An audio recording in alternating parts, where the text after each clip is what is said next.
que le monde vit dans un sentiment d'insécurité et de beaucoup d'injustice. Tout homme a besoin de liberté. Et nous savons très bien que la liberté de chacun s'arrête là où cette zone commence.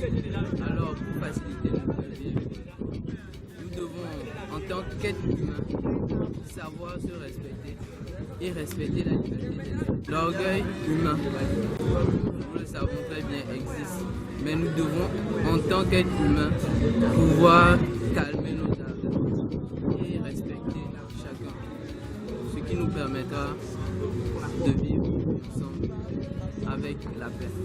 Pour qu'il y ait la paix dans ce monde, il faut que d'abord que chacun reconnaisse son prochain, son voisin. Et donc il faut que chacun respecte son voisin. Et il faut d'abord l'égalité, le minimum vital. Chacun trouve son pain quotidien et puis surtout le respect. Moi je tiens beaucoup à cela parce que si tu respectes ton prochain, si tu le considères comme tel, tu dois savoir que lui aussi il a besoin de vivre. Tu dois savoir que lui aussi il a besoin de cette terre que nous tous nous partageons ensemble. Voilà, c'est ce qui va donner la paix.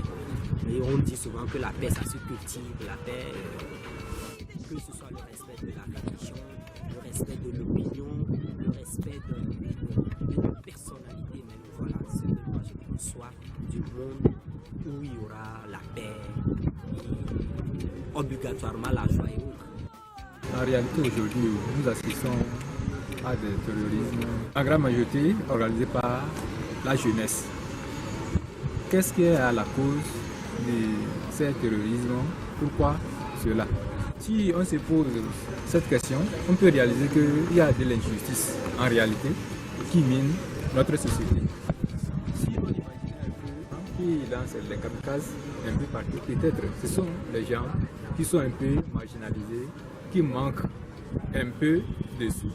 Et comme ça, ceux qui sont à l'origine arrivent à les endoctriner en leur proposant quelques sous. Comme ça, ils acceptent les miettes, ces sous, et sacrifient leur vie et sacrifient encore la vie des autres qui les entourent. Comment faire pour éradiquer ces choses? Ceci nous interpelle nous tous. Et à mon humble avis, je vois qu'il faut partager équitablement les ressources de notre planète. On ne peut pas dire aujourd'hui qu'il n'y a pas de ressources, il n'y a pas de richesse dans le monde. Mais c'est le manque de partage équitable qui est un problème. Un monde meilleur, aujourd'hui, c'est pas possible. Et c'est pas impossible. C'est faisable. Nous assistons aujourd'hui à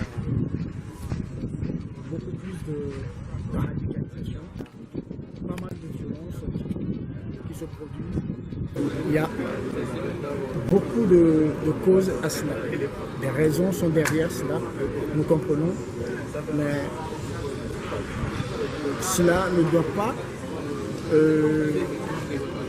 nous empêcher d'être ensemble et pour construire un monde meilleur demain. Et il y a beaucoup plus une partie du monde qui est marginalisée, une partie du monde qui ne bénéficie pas des ressources ou bien de la richesse mondiale. Pour que notre monde connaisse aujourd'hui une amélioration, il faut vraiment que les décisions qui s'imposent, c'est-à-dire essayer de créer un cadre qui puisse permettre surtout à ces jeunes de s'en sortir. À chaque décideur de chaque pays de penser au lendemain de ces jeunes, de lancer des projets qui puissent permettre à ces jeunes de pouvoir se prendre en charge.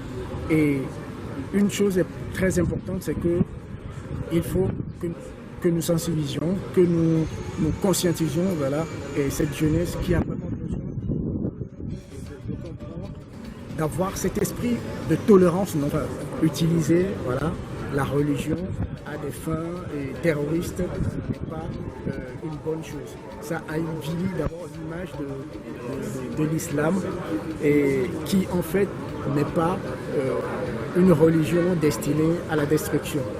Je veux que la jeunesse comprenne que nous avons vraiment besoin de tolérance et l'avenir est à nous, la jeunesse. Prenons les choses du bon côté pour avancer. Simplement, juste un sourire, un geste d'amour, juste une main nous tend.